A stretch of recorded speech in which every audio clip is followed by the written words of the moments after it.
ำอวยพรศาสตร์นี้ให้ขอลาก่อนให้น้องไปดีมีใสน้องมีหักใหม่ให้ได้สมดังใจปองความหักเคยมอบให้น้องหมู่สองมันบ่สมหวัง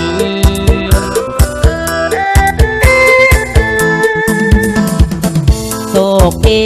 เด้อน้องแฟนเก่าของเฮาแต่งงานกับเขาให้เจ้านั้นจึงโศกดีบ่มีความหมาย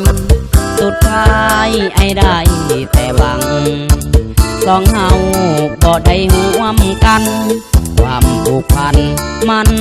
บ่แม่นแน่น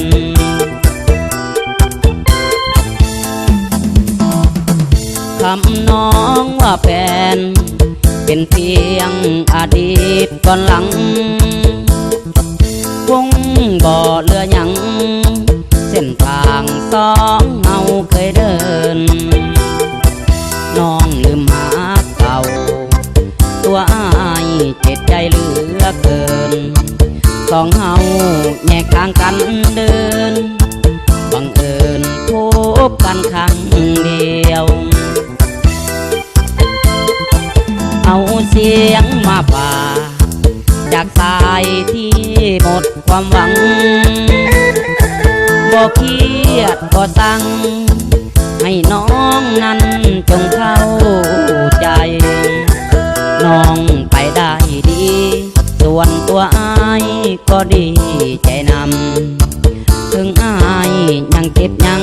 ซ้ำปล่อยตามกรรมตามใจคนจน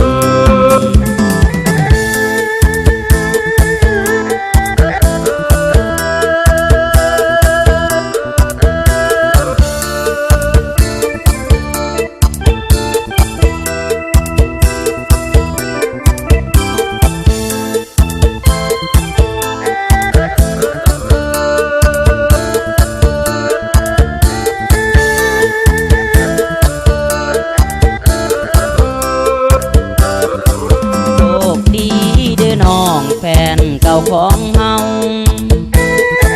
แต่งงานกับเขาให้เจ้านั้นจึงโชคดีบ่มีความหมายสุดท้ายไอ้ได้แต่หวังถึงเฮา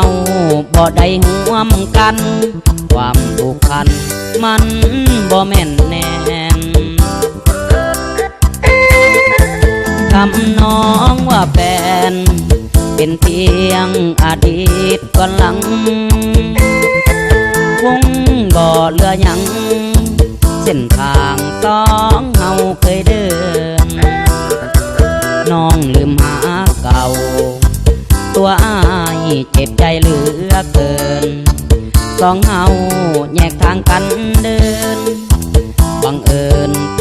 บกันครั้งเดียวเอาเสียงมาป่าจากสายที่หมดความหวังบ่เครียดบ่สั่งให้น้องนั้นจงเข้าใจน้องไปได้ดีส่วนตัวอ้ายก็ดีใจนำถึงอ้ายยังเจ็บยังซ้ำปล่อยตามกรรมตามใจคน